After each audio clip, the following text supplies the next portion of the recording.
And we're live. It is Saturday, May 15th, 2021, 5:01 p.m.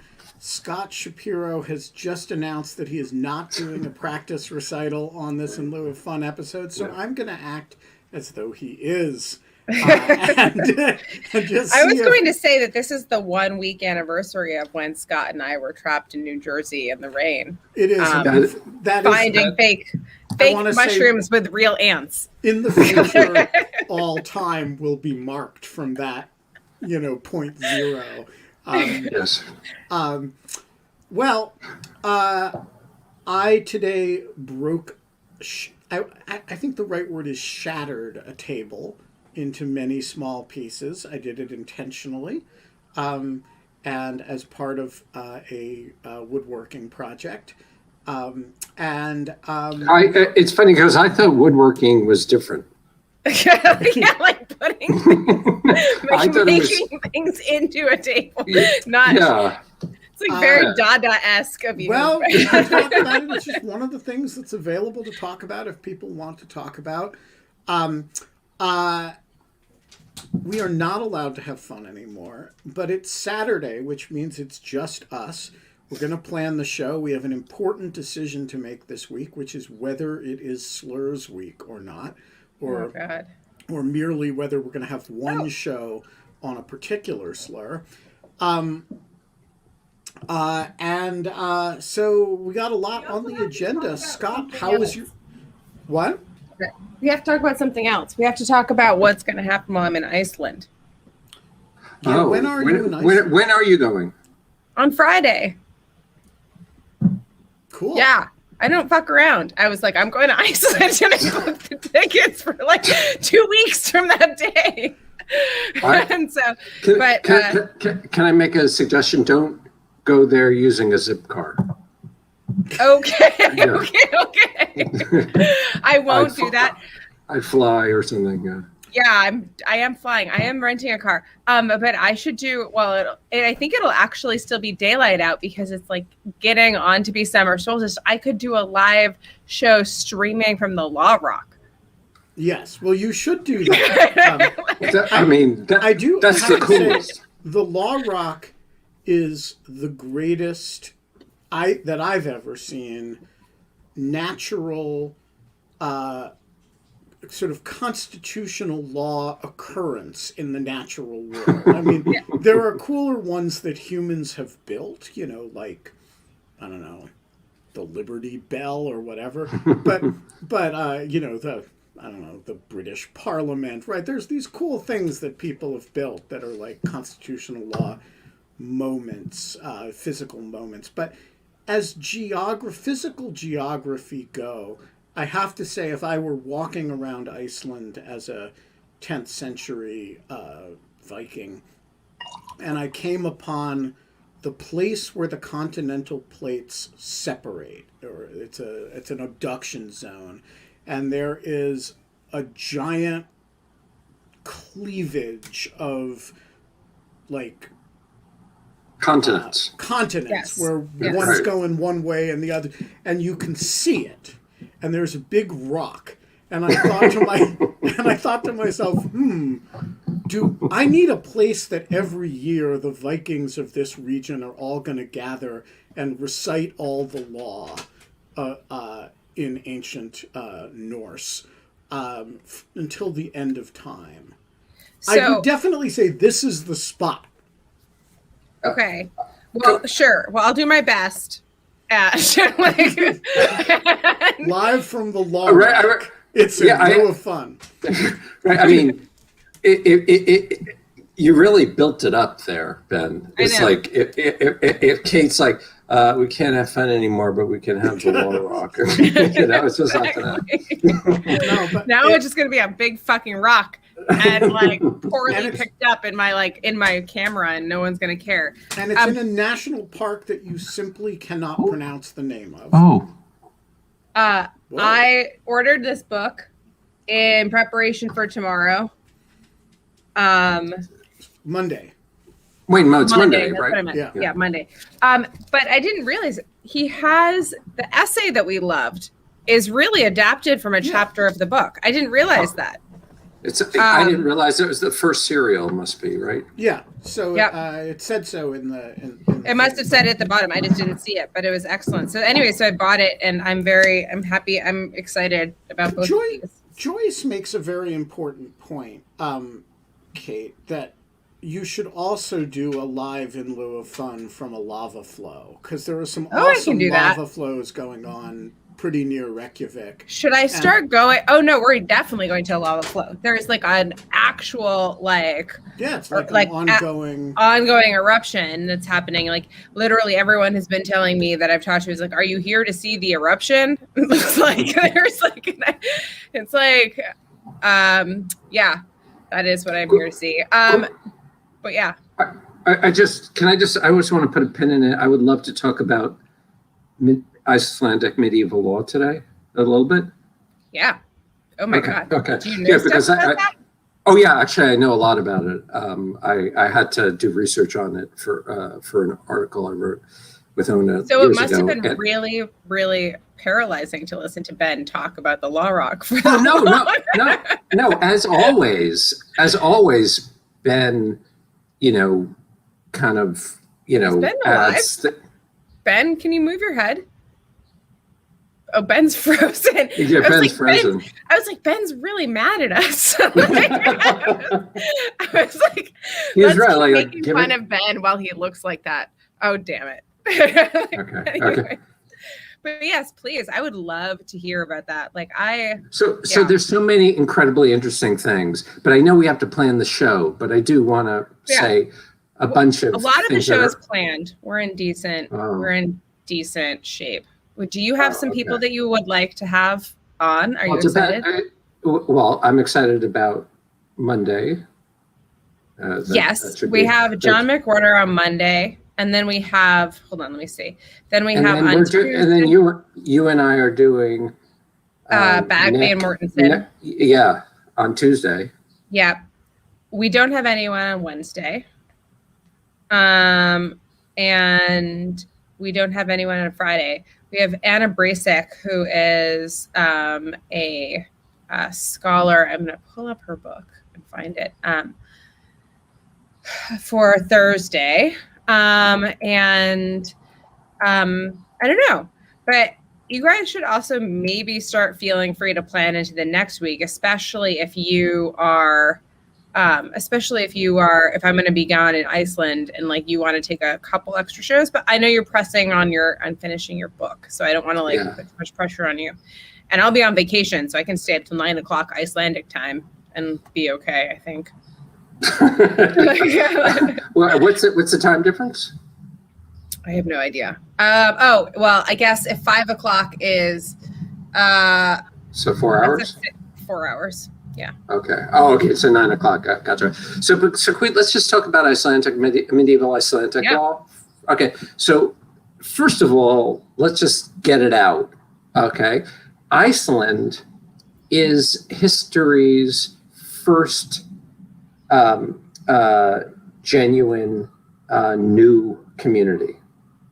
So there's actually, so what happens is that people flee Denmark and they make it over to Greenland around in the late 7th, early 8th century, I think. Viking ships or in the Viking ships, right? They're Norse. Okay. And then they start this legal system and this community. What century? I'm sorry, which century is this?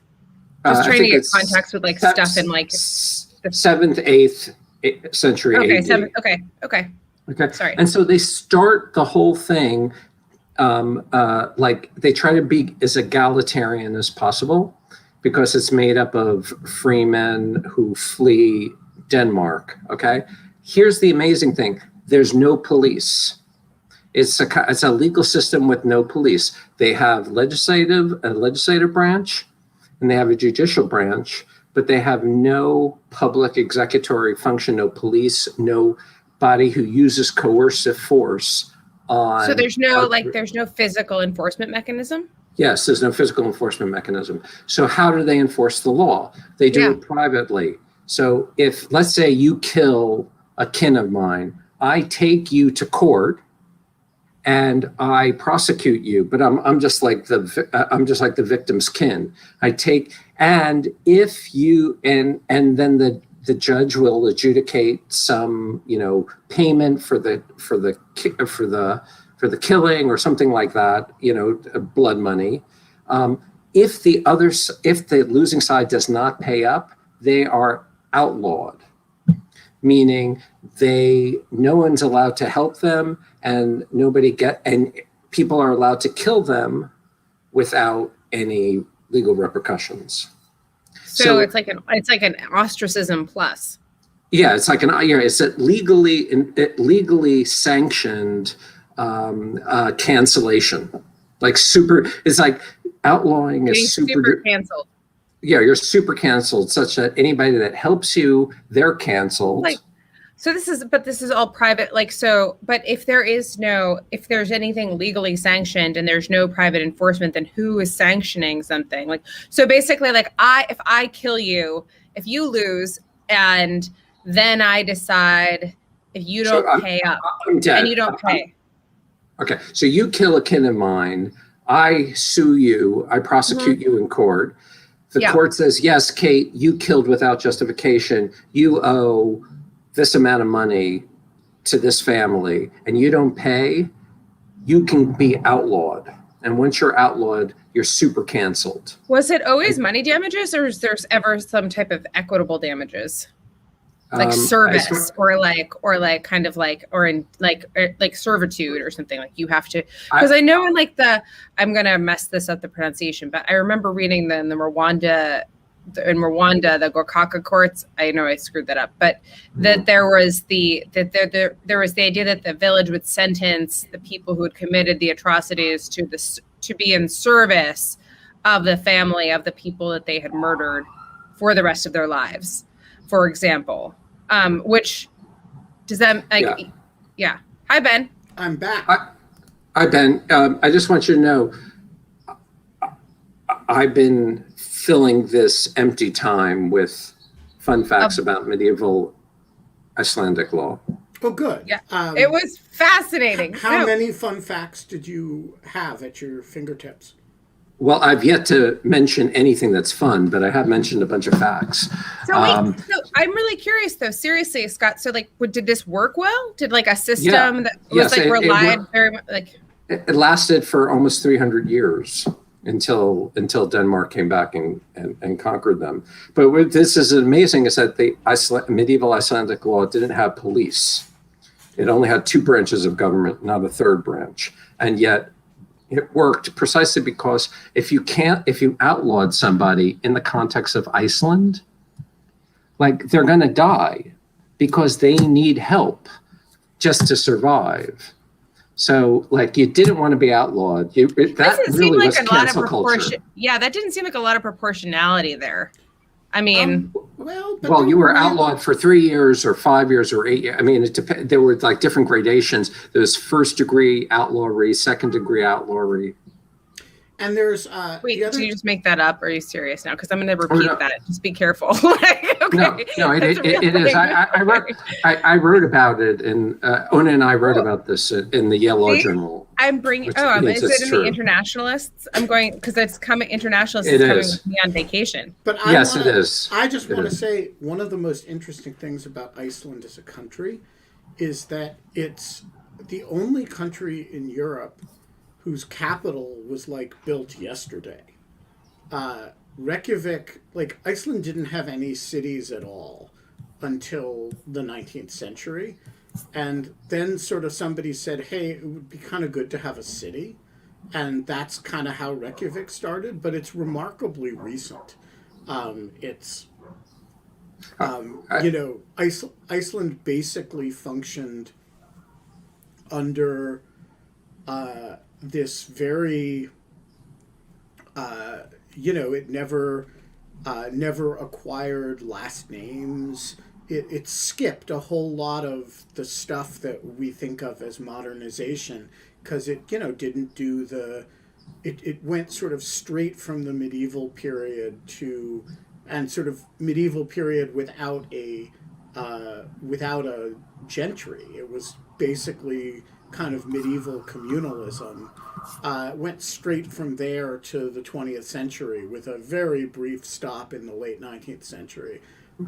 It's a pretty interesting civilization, and the language they speak is the same language as, like modern Icelandic is the same language as Old Norse, to the point that you can, if you pick up the sagas of the Vikings and you're a modern Icelandic speaker, you can just read them, which is like, these are written contemporaneously with Chaucer and actually they're like older than that, actually. Yeah, they're older. Those are roughly 8th and 9th century.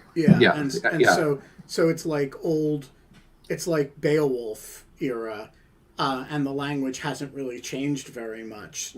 It's still fully intelligible. It's a fascinating civilization, and importantly, there is an app because the Icelandics are, we're software entrepreneurs. No, they're so genetically monochrome and they're also the most genetically mapped society in the world. So if you are Icelandic, there is an app you can download, and when you go on a date, you can check how closely related you are to the person you're going on a date with. Yikes! Wow! Because the answer is never not at all. It's like Tinder, but Kinder. Like I don't know. Yeah, that's good. Man, did you just make that up? She just pulled that off. That's really good. Oh, fucking A. Sorry, but that is very impressed. Kinder, not Tinder, Kinder. Yeah, it's pretty gross, actually. Can I talk about, okay, I know we have to plan the show, but I want to talk about this thing that I sent to Ben earlier this week that I've been obsessed with, and I didn't get to talk to Sarah Bond about it, but I really wanted to, which is this ancient drawings from the 13th century. And I don't actually know this area, Ben. You'd have to help me out. It says now in present day Russia, but there are these drawings on birch that were found from this boy called Onfim. And I have literally spent the entire a large section of the last week trying to look up more facts on this and not being able to find any. So this is one of his drawings, and this is over here a curly-tailed beast, and apparently there's the little head up there. Saying it's the beast of the day. Yep, and it says, I am a savage beast. That's what it says. Beast of the day. Yes, coming out of his mouth. I'm sorry, Kate, can you just mention again, how old are these? Or from 1260. 1260, I see. And these were found where? Century. This was in what is in Novgorod, which is modern day Russia. Oh, okay, I'm sorry. Right, you did say that. Sorry. And so anyway, so this is him stabbing another guy while he's riding a horse, I think. Or that's what they. I think it's great that cool. So this is the actual ones. I just think they're amazing. I think it's great that they let the 6-year-olds draw. I know. Well, look at this one. This is his teacher. This over in the left. This is apparently his teacher. Yeah, this is his drawing of the Yale Law School. But I'm just I've been staring at these, and the best. You ever get there's a certain sense of frustration when you're trying to research something and you get super obsessed with a story, and Wikipedia is the best source of easily available, reliable information, and you just are not finding things that are without speaking Russian. I started going down this rabbit hole, and then everything was leading me to Russian anthropological sites, and so now I'm just kind of okay. But anyways, I thought this was really cool, and I'm just excited about it. We should have an Omfim expert on the show. I was wondering if I don't know. I bet we can buy one. But I mean, apparently he's kind of a big deal in Russia. There's a whole field of study about him. And apparently that these were all there was this entire town was surrounded by birch trees. And so they used them for all types of drawing, and they were well preserved in the mud. I'm still not that part. I'm also not getting, like, how are these well preserved in mud? They're just like organic material. This doesn't seem like something that would preserve well in mud. So like there are parts of this story that I have to fill in the details of, for example, like that one. Like I'm Yeah, like really right. Because I have to just say that, like, not to throw cold water on this because I'm not a scholar of this area, but it does look like the drawing of Diary of a Wimpy Kid. Oh, it does kind of, doesn't But it? maybe that's inspired. Yeah. Diary of a Kid, was it Offnim? Is that the name? Offnim? It was a reboot. Offnim reboot. Yeah. All right. So yes, Diary of a Wimpy Medieval Russian Kid. All right, let's plan the show. So we have partly we don't have that much to plan. We have whose mystery guest is it tomorrow? I guess it's mine. Yeah, sure. Yeah. All right, I will have a mystery guest ready for tomorrow. Then we have John McWhorter on Monday. Yep. And we have Mortensen and Bagley on Tuesday.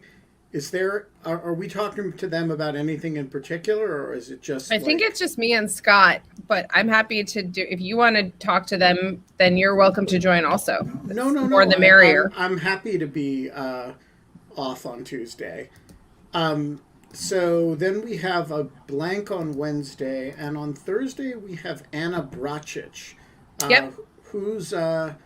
That? Anna is a friend of mine. She is a professor at Michigan State, and this is her book that kind of like she labored over for like 9 years, and then it came out in Oxford University Press. And then it came out like right in February as the pandemic was hitting. So it kind of like she never got to do like book talk or tour. So I thought it would be fun to have her on to talk about it. It's called Breaking the Exclusion Cycle. It's about social exclusion of minority groups and basically how to stop it. So thought that would be interesting. Cool. All right. So it looks like we just have a Wednesday and Friday issue. Kate, here's a question. So you're leaving on Friday. Does that mean that you? I probably should be off on Friday. All right. Okay. So, I mean, yeah, because I'm have to get to the airport by 8, and God knows what's going to happen with. Yeah, that sounds prudent. So Scott, my question is: do you have, if you're still up for doing Slurs Week? Oh, So I can get a philosopher on to talk about the philosophy of slurs. Yeah, that's a great idea for either Wednesday or Friday. Yeah. And I wonder if you had said there was a whole lot of interesting work done related to that. So is that one person or two people? I'm gonna aim for one person at this point. Okay. Just because, despite the fact that there are a lot of philosophers working on it, I'm not sure that all of them would be the best guests.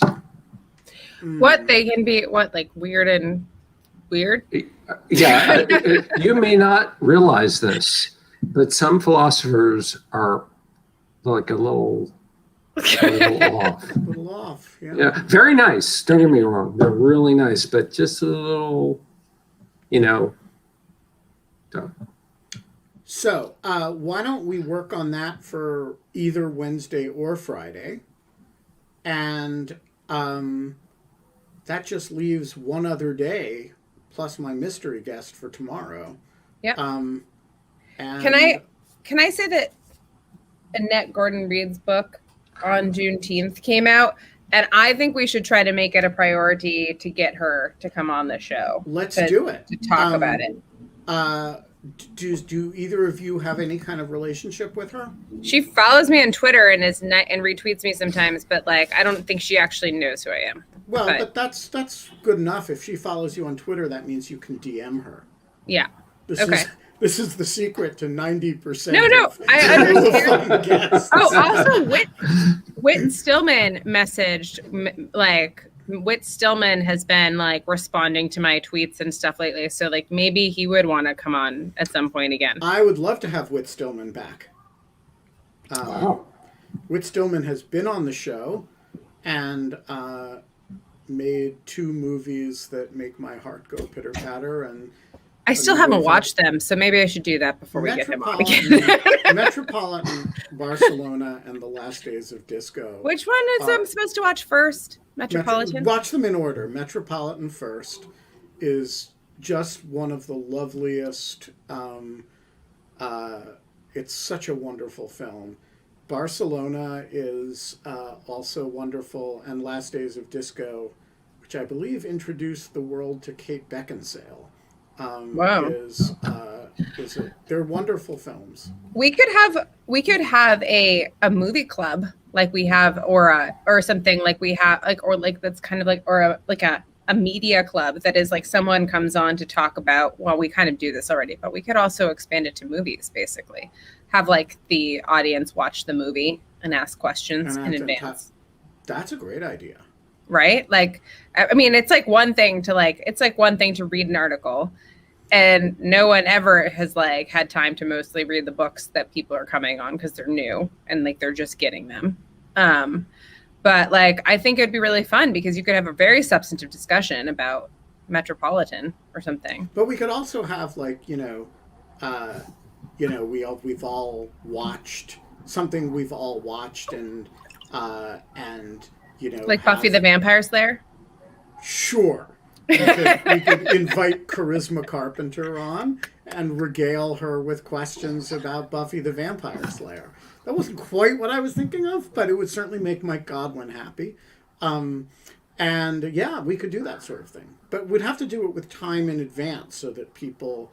yeah, right. It's like, it would be like Cheese Night, whereas we announce...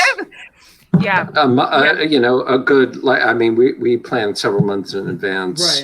Right. For each By the cheese way, night. there was an important question, Scott, that I never got to ask you about cheese night. Sure, go ahead. Why don't you make your own curds? That is. I mean, Kate, just tell them that's like the oldest. We've debated that back and forth. Yeah, we talk about this all the time. There's lots of good reasons. Yes, there's lots of good reasons that I don't even think we have enough time. It's 5:30. We don't even have enough time to go through all of them. We should get to audience questions. Yeah, exactly. I just want to say to the audience, when you come on, add this point to your question. Okay. For example, let me just give an example. David Botts' question says, "Hi, Kate, what's the backstory of the alien tank/car?" And I would just urge David Botts to frame that as, "Hi, Kate, what is the backstory of the alien tank/car?" And Scott, dude, what's up with, why don't you make your own curds? And in my opinion, Carthage must be destroyed. Right. Carthago Estelinda. Is it Estelinda? Something like that. Yeah. Yeah. Sounds good. Don't shoot Carthago down. Estelinda. Yeah. Right. All right. Should we go to audience questions? Yeah. All right. Let's bring in David Botts and see. Oh, he's not here.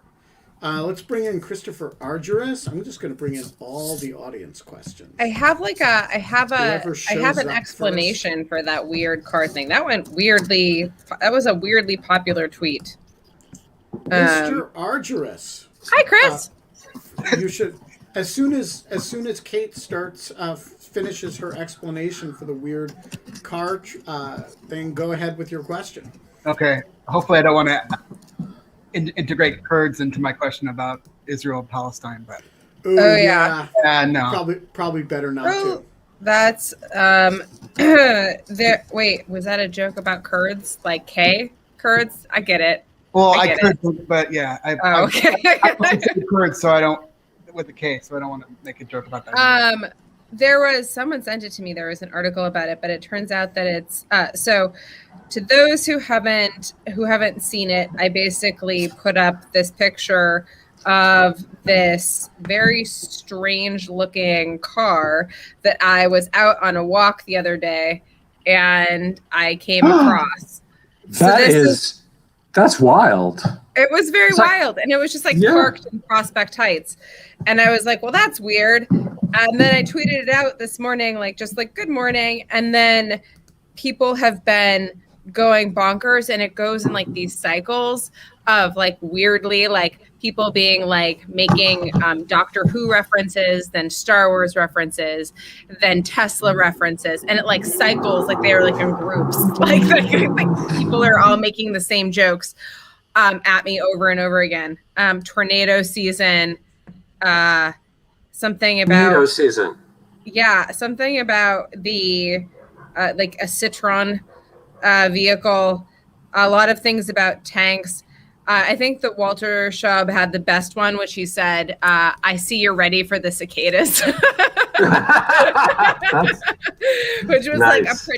But it was pretty great. And someone tweeted me this little story that some internet person had done on this exact thing. And now, of course, I can't find it. But basically, it wasn't actually that satisfying an answer. It basically just said that, oh yeah, this is a thing. This guy has parked it in this area for years. And basically it is basically he used to own a pizza shop and he was trying to make a living with the novelty of delivering pizzas by drone.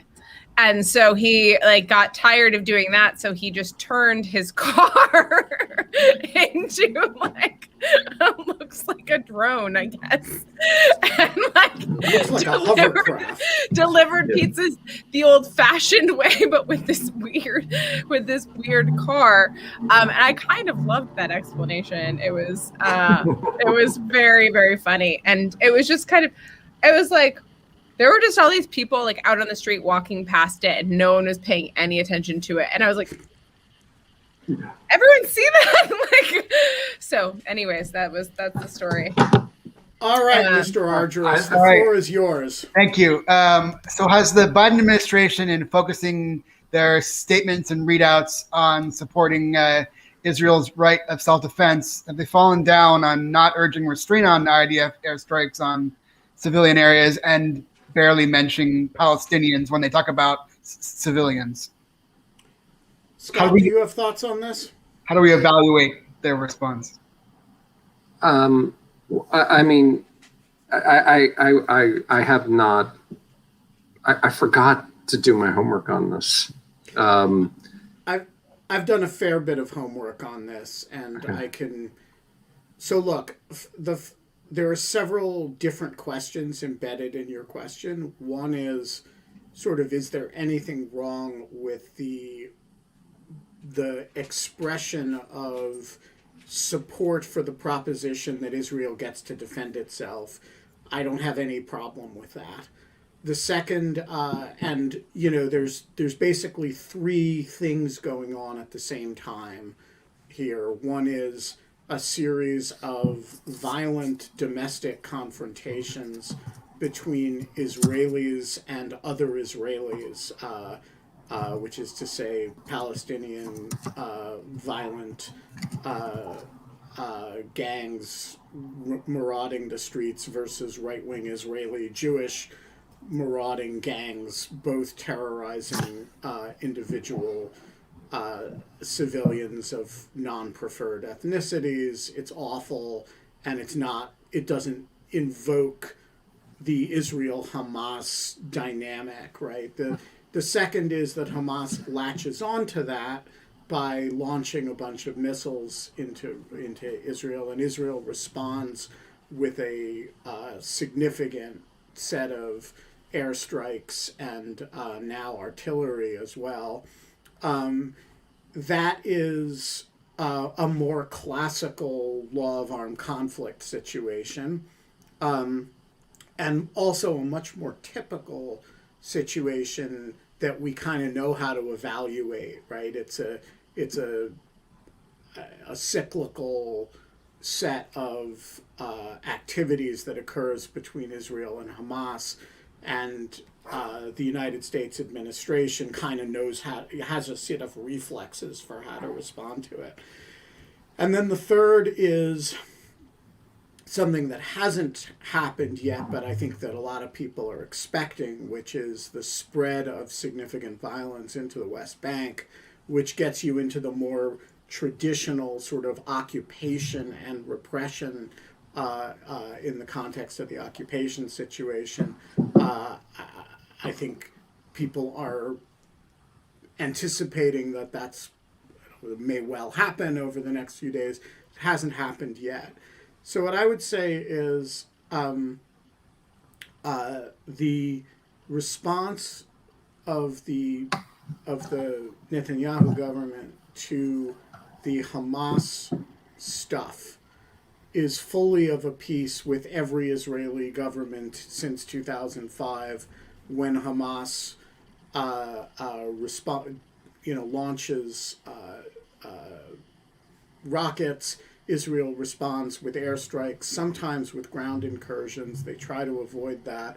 The casualties are always disproportionately Palestinian, for the simple reason that the Israelis have Iron Dome, the Palestinians don't, and the Palestinians are living in incredibly densely populated areas, and the legitimate targets are quite woven in with the fabric of society. I think there is a lot to be said for your idea that the administration should be publicly saying, please act with, as much restraint as humanly possible under the circumstances. Those two messages are somewhat at odds with one another, because there is actually no way to respond to Hamas in a fashion that does not endanger civilians. That's the nature of the way they've kind of embedded themselves in the society. That said, I think it's important to express concern for the health and safety of large numbers of innocent Palestinians. And I wish the Israeli government had a better way of talking about this, frankly, and I wish the U.S. government had a better way of talking about this. That said, all of that is not what most upsets me about this situation in terms of Israeli policy and the U.S. inability to say something. I think that's like, you could make that complaint at any time since 2005, and it would be the same complaint, and I'd have the same response to it. What's different today is the communal violence inside of Israel, and this has never happened before in this way. It is frankly stoked by the right-wing character of the Israeli government over a protracted period of time. The provocations that led to this eruption in Sheikh Jarrah are really, they're legally complicated, but they're not morally complicated. It simply shouldn't be happening that these people are being prevented from building routine additions onto their homes, and then eventually having their title to the properties they've lived in for 60 years, 70 years called into question. It's crazy. And the same thing is happening in Jaffa, and the same actors on the right-wing Israeli side are, constantly pushing the boundaries of how it is possible to live as a Palestinian citizen of Israel, and trying to, their word for it is, Judaicize these neighborhoods. And, the government has contributed to it in 100 ways, none of them attractive, none of them reasonable. And now you look at what's happened in a whole bunch of cities that are, I've spent a lot of time in Ramla over the years. This is a mixed Arab-Jewish city that was in the middle of the coastal plain that, it's a few miles from the airport. This city and the city next to it, Lod, are kind of in flames every night now. This shit shouldn't be happening. And I think Israeli policymakers face a genuinely hard problem that's not an ideological problem in what to do about Gaza. That's one of the hardest problems in the world. How to treat your own citizens shouldn't be one of the hardest problems in the world. And getting to the point where you're really having marauding gangs of right-wing Jews and Palestinian nationalists, fighting in the streets every night and attacking civilians. It took work to get there. And so I actually think that the Gaza question, if they could deal with the low-hanging fruit, which is, the inside of Israel's set of questions, I could forgive them for wringing their hands and having a serious head scratcher about how to handle Gaza. That's actually a very hard set of questions. How to handle Ramla and Lod and Jaffa and, parts of Jerusalem shouldn't be hard questions. They should be easy questions, and they should be answerable with the single word citizenship. And they're not. And, so that's, I don't know, it's a long-winded answer to your question, but it's a very upsetting situation, and maybe we should have somebody on who can talk about it in interesting ways. Yeah, actually, that sounds like a great idea for Wednesday. Yeah, right, for Wednesday, somebody who has a bead on the I can ask my friend Noah Ephron. Noah's a professor at Bar Ilan University and a former left-wing member of the Tel Aviv City Council, and he runs what is really the best English language podcast on Israeli affairs, which is called the Promise Podcast. Which that would be great. Really, that would be ideal. Let me see if I can get Noah. Yeah. This is not directly relevant, but I did a talk last week in Israel. It was in Israel. It was Tel Aviv University, and a really wonderful group of law and tech scholars that I've met with a number of times, and they're just fantastic. And they were all calling in from there. Not all, because some of them are in Jerusalem, but all of the ones in Haifa and Tel Aviv are calling in from their safe rooms and still just doing their thing. And I was like, what the fuck is going on? And they're like, yeah, well, they kept making these very dark jokes about how things were back to normal now that things like this have started again. But I kind of take their point. It's a very sad recognition. Yes, it's the whole thing is, look, it is on the Israeli side, it is sad and scary and sometimes tragic. And on the Palestinian side, it is life-ruining and often tragic. And Palestinians in Gaza don't have safe rooms. And so, it's the same conflict, only they're not in conferences with, I don't know of another place in the world where you can walk a quarter of a mile and go from the first world to the third world.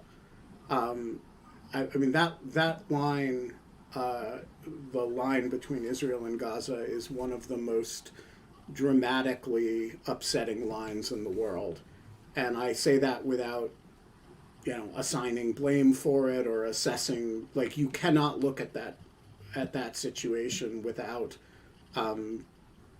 it's an immiserating situation. Yeah, I agree. Anyway, Christopher, thank you for asking that question. Thank you. And I would commend Tamara Wittes' excellent article that she recently put out. The one that was at Brookings. It was so good. I'll find it. I told you I love this. I'll find it and we'll put it in the chat. All right. Tom McGuckin, the floor is yours. Hi, guys. Listen, can you hear me okay? Everybody hear me? Okay. So, my job is regulation of utilities. That's what I do. I'm an expert witness on regulation of utilities, pipelines being a big one. Okay. So I know something about pipelines. And can just say this. I like to see Kate's eyes expand wide open when I say something outrageous. So let me try this one. Okay. They're covering up the CP pipeline deal. Okay. That was a precision hit on, everyone's saying, well, it's some teenager in Russia is equivalent to Trump's 400-pounder. Okay. Is an amateur deal. No way. They got into a very sensitive area for utilities. And this is a common carrier, and it's regulated by the FERC, and FERC screwed up here.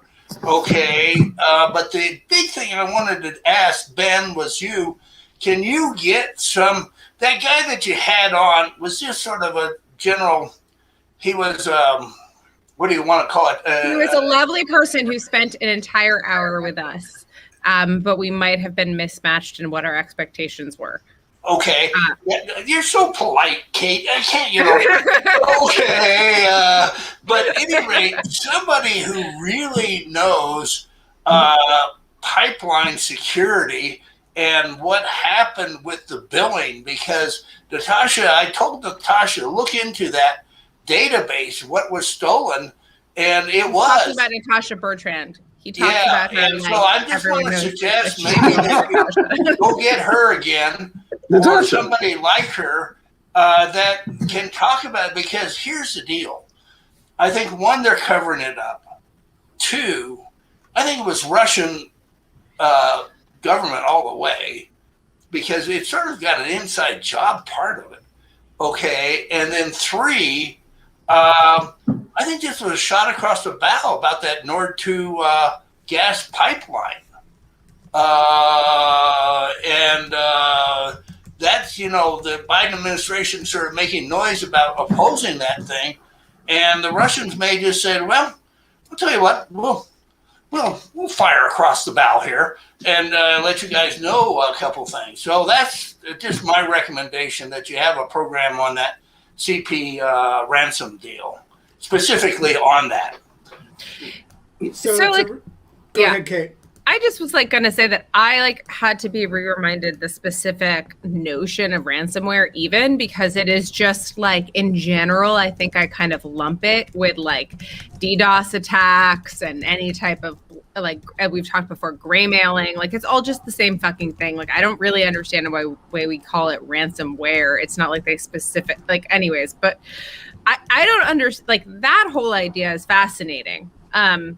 I think that it's a wonderful topic to talk more about. What do you think, Scott? Scott, do you have thoughts on this? Yes, I do. I have a couple of thoughts. First of all, the issue is to get somebody who is an expert, like the head of Dragos or something, who's an expert on industrial control systems. Yes. Tell us, how vulnerable are these things? Give us some sense of how, what the threat model is, and so that's the first thing. Ben, did you want to say something? Yeah, I just want to say, from all the reports that I have read, this was not an attack on the industrial control system. I know. It was an attack on the IT and business systems. No, and the reason they shut it down was that they couldn't bill. Wasn't that they couldn't control the flow of oil. It was that they couldn't bill for it. No, right. So that's what. So the thing is, I think Tom is his name, right? I'm sorry, Tom. Yeah. So Tom. I think Tom was Tom James. It rotates. Do not be. Yeah, you can call him Tom. We call him Jim. James. Jim. Is it Jim? Jim. Tom. Jim. Tom. No, what's his name? I don't like. No, really, we don't know. Tom, really. Jim, Harry, okay. He was challenging that. He was saying that it really wasn't that. So I was just asking whether somebody who was an expert on those particular topics come and tell us that. That's the first thing. Second thing is that, as this book, which is due in a month, I've been writing, what I have found in the history of hacking and cybersecurity, it is almost always teenagers who are doing it. I mean, it's really, yes. It's remarkable.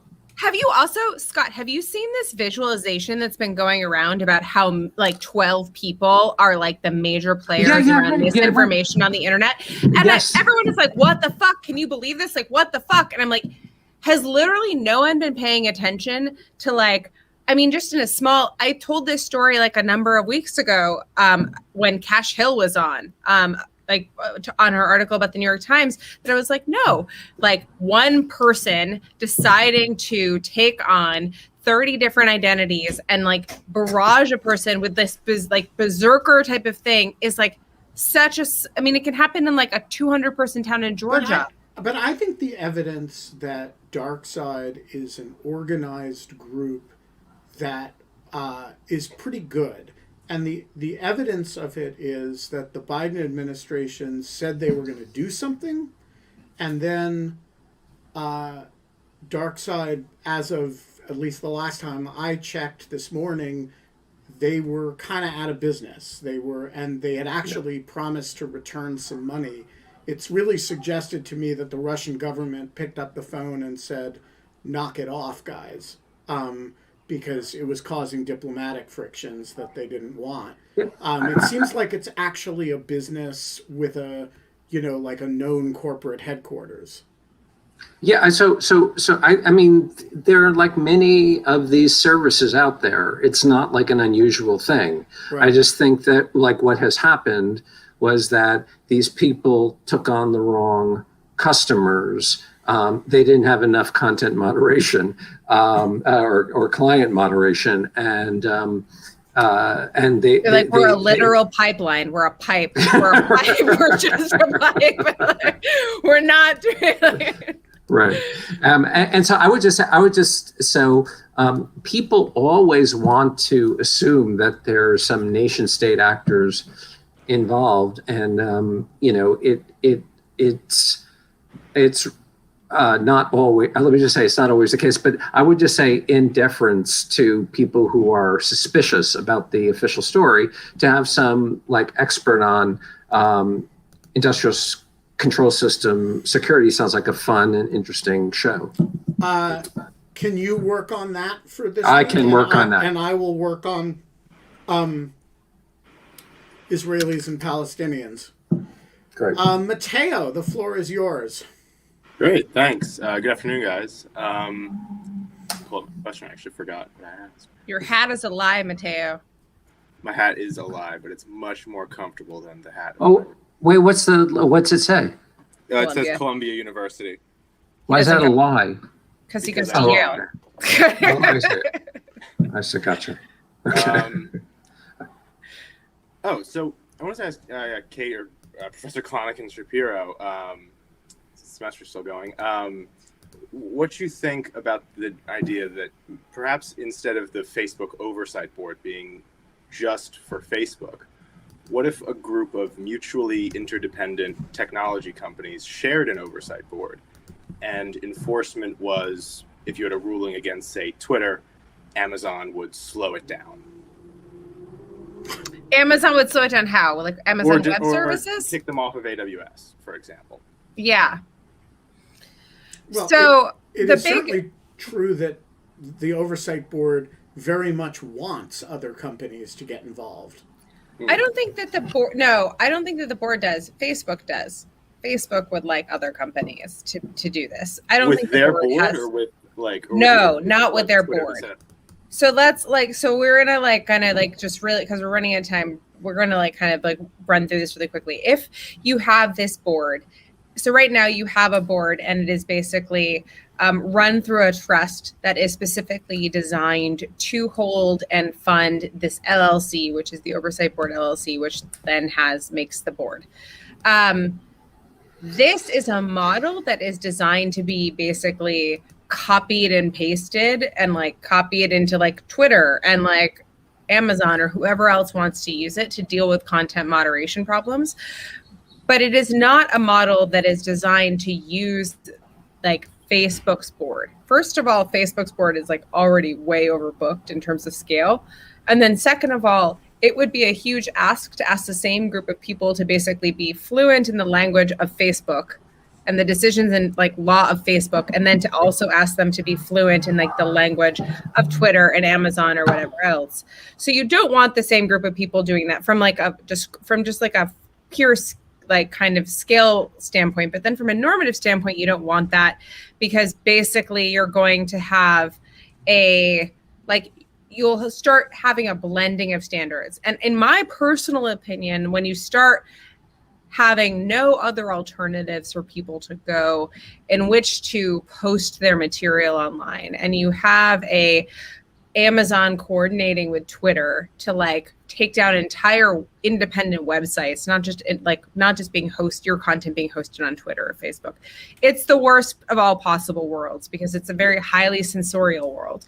And one person deciding one thing shuts you off in all of these other avenues, and there's no proportionality, and there's no chance for redemption or anything else in the meantime if it turns out that there was a mistake, which happens just frankly all the time. I went through that. There's just like all of these things. So the idea of having a diversity of boards, if boards end up being the model that people want, is, I think, absolutely essential and the worst possible thing you can have. And like, this is a David Johnson idea of like market for rules and like kind of other types of notions. Like this is, I think, kind of, you just don't want that much centralization in your speech market. Right. This is medieval Icelandic society. You don't want to be outlawed completely. Exactly. Yeah, exactly. Speaking of medieval Icelandic society, Janine, the floor is yours. Yes, hi. Sorry, I realized my lighting from this side of the table is terrible. But whatever. I was just gonna say you look great. Oh, go ahead. I like your posters. Thank you. Yes, I want to go back to Iceland. And my question here is, I've heard this thing about they don't really have last names multiple times now, and I don't understand how this works. And how do you differentiate between people in any kind of legal sense, especially? So first of Someone all, in the chat said that they use patronymics, but is saying, Janine Rich's son really enough to differentiate from all other Janines in Iceland? Well, so the patronymic system in Icelandic is a little bit more elaborate than, it's a pure patronymic system. How the fuck do you know anything about this? I'm like amazed. This is amazing. Like, I don't even know this shit. Like, I'm just like, how do you know this? We've been hanging out for 414 days, and I'm just learning that you know about the patronymic system of like Icelandic names. So the patronymic system in Icelandic, this is just mixes some of my interests. I'm interested in linguistics. Scandinavian countries are interesting, or in this case, non-Scandinavian, quasi-Scandinavian countries. Icelandic names is a pure patronymic system. The country has no surnames. It still has no surnames. Your name in Icelandic would be Janine. Your father's name, Dottir. So I am Ben Robertson. And the phone book of the entire country, there's only 220,000 people in the country, and the phone book is organized by first names. So you would be in it under J. There are certain, if you have a common Icelandic name and are the son or daughter of a man with a common name, you will be in a part of the phone book with lots of people of your own, there are certain names that appear quite a lot. But the system works because it's small. It's the size, Iceland is population-wise the size of, smaller than Washington, D.C. And if you had to organize all of Washington, D.C., it's, less than half of the size of D.C. If you had to organize all of Washington, D.C. by first names and patronymics, you could do it. And so that's the simple answer to the question. It's just, it doesn't scale well without last names, but nobody scaled Iceland, so it works okay. Scott, is this? See, I don't like. Is this an area? What did you call this? Patronymic. Patronymic. Patronymic. Janine knows this because she's studied Russian. Okay, but Okay, well, I've definitely not done that. But so Ben told me this thing while we were in the car that I had never heard about, which was the idea of like, I did not know that juniors were a thing that were traditionally like an Anglo-Saxon, like Protestant thing. Like juniors, like naming people after living relatives, versus like, I had no idea. Yeah, Jews like don't do that, for example. Yeah. Really? Yeah. So this is what I was trying to say is that my wife's not Jewish. So they. Oh, really? I didn't know that actually. So. Yeah. So she. So her family named their kids after named the children after living parents. Or living relatives, where that's like the worst, like that's so verboten, where I come from. So we had this question of like a name, like it shared her father, a living relative, but a dead relative of mine. So we could work it out that way. But yeah, that's so we don't have there. So like Scott Shapiro Jr., that's not like a thing. It's not a thing. Yeah. So you remember Molly, my friend who was on the show, the Harvard Law School property professor. So she just announced that she's pregnant, she's having a baby, and I am lobbying and that she has tenure. So that's maybe a bigger that's deal. Great. But like I know, but like I've been lobbying them. I'm like, name your baby Kate. Name your baby Kate, but it's a boy. But I'm like, name your baby Kate. Then it'll be like cool and quirky, and like have like a good. I think I can promise you what they're not going to name the baby. I'm just no. I think like her husband likes it. I think he's on my side. I think you should name it Clonic. Yeah. Just Clonic. Okay, Just that Clonic. sounds very sci-fi. I like it.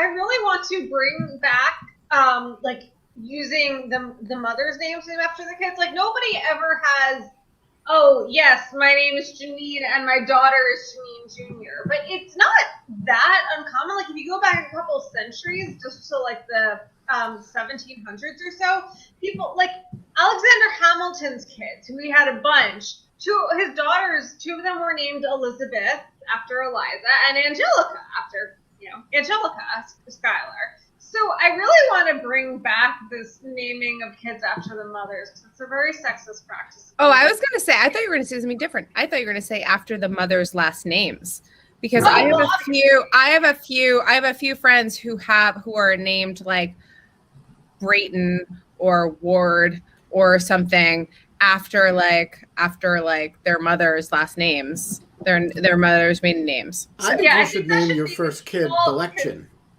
What? I think your first kid's name should be Belection. So that's the thing. I'm very into using the woman's last name, but as you know, my name is Belection, and should I ever have a child, I really just don't think it would be fair to curse it with the name Belection. How about just Balak? Yeah, that's much more comprehensible rather. And he can walk around saying, exterminate, exterminate. That's all right. That is exactly all right. David Botts, you get the penultimate question. Ooh, we're a little overtime. So yeah, I know. I was like watching questions. You rapturing people. I was like, oh my God. Quick answers. Hi, David. Good afternoon. We've got by the way, thank you, David. I really appreciate that. That shows thoughtfulness to use my picture as a meme without me asking anybody to do it. And you've got a cicada here. Oh right, yeah. They are out in the DMV now. We've got cicadas out in force. And alien tanks. Let's not forget about that. Excellent. So for Kate and Scott, tell me, how did your semesters go? But more importantly, what did your experience over this semester in the age of COVID, how will that change your teaching?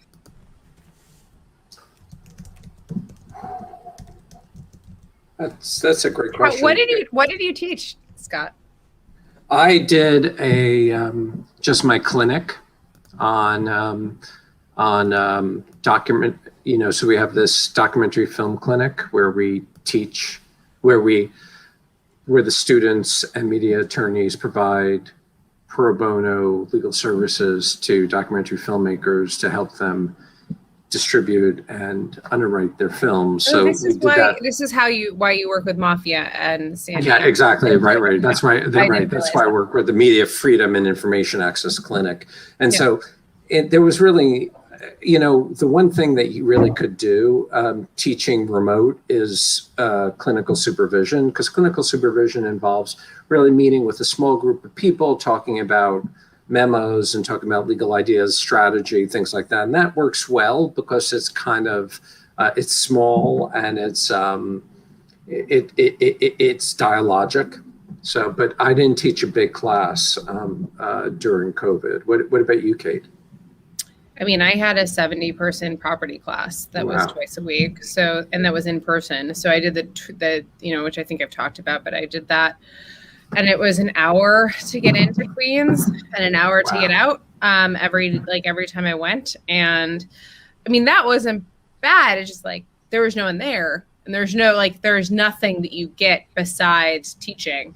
And you show up and you get there at 10 in the morning and you're teaching at 1 and you spend, the 3 hours basically prepping and printing out your lecture notes and getting everything in order. And I had different mics that I had to use for each room I was in. And I carried my own mic to each room. And then the slides, and I had different TAs. And then I was simulcast into another. It was I think it was terrible, honestly, in this really incredible way that I don't know how to a lot of my cohort, a lot of my colleagues were so happy to teach in person again. And I was just this is awful. And I'm walking around in a mask and sweating my face off and screaming and I can't hear the kids. And then I taught 2 seminars, one at Cornell Tech as a guest professor this year, and one information privacy class at St. John's for 2Ls and 3Ls. And those were both very easy because they're small 2-3 credit seminars and they're a small group. And it was interesting because there was that thing about kind of millennials and the geriatric millennials. But I was thinking that my TAs told me that no teacher that they're having right now when they teach online has the type of discussion in the chat and engagement in the chat that the professor is able to engage in the chat while also teaching and doing whatever and calling on people and doing stuff that and having a PowerPoint presentation that I'm able to do. And it's just a very interesting thing about I am so fluent in using chat as I teach that it's actually just not I don't have any problem with it. I think that some of my online classes were a lot more fluid than the clunky technology I was being forced to use teaching in person. Wow. So in one way, so it was a good thing. Yeah, and I mean but I don't think I'm ever going to get it back. I think that they're all going to go back to being in person. Everything, even the seminars. All right, Ducks with Pants, you get the last question today, and it is a very important question for Scott. Well, yes. We often talk about trolley problems, but does Scott have a problem with trolleys? Or, more to the point, is he a trolley aficionado? Or is the experience of riding a trolley too traumatic? Also, why don't you make your own cheese curds? I swear to God, I was going to end by saying nobody asked me the cheese curd question. Oh no, Richard. So I just want to say, very well done. Duck without pants or ducks with pants? Ducks with pants. So that was really well done. And I do say I love trolleys, and I like being on trolleys. And serious it's fucking eminent domain to take over a whole road and just make it into a trolley line.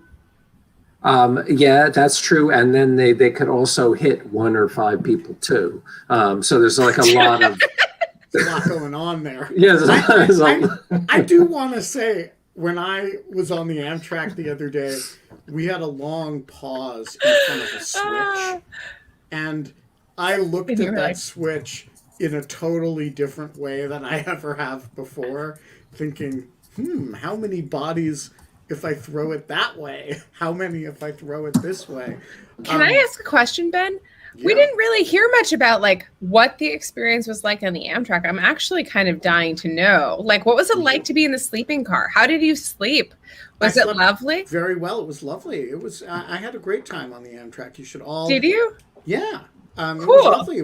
We were 3 hours late in one direction, and that was just fine with me. I watched some French Village. I read some French history. You didn't watch my David Suchet. I did not, but I will. In time for okay, I'll watch Metropolitan. Yeah, so that's what's going to happen. We will be back tomorrow, 22 hours and 47 minutes from now, 48 minutes from now, with my mystery guest, Taylor Swift. That will happen, and you will all be here. Wait, yeah, you were about to say the thing again, but we already did that part. Yeah. Welcome to my world. This is like how I hate the closing and the opening. I don't know how you do it. I kind of love it. Okay. Until then, Scott? We can't have fun anymore, but we can have the Law Rock. Yeah, and we can have in lieu of fun from the Law Rock. Yeah. I'm going to try my best. I think don't let us down on this one, Kate. I am just saying. Well, shoot high, manifest it. See you tomorrow. Bye-bye, everyone.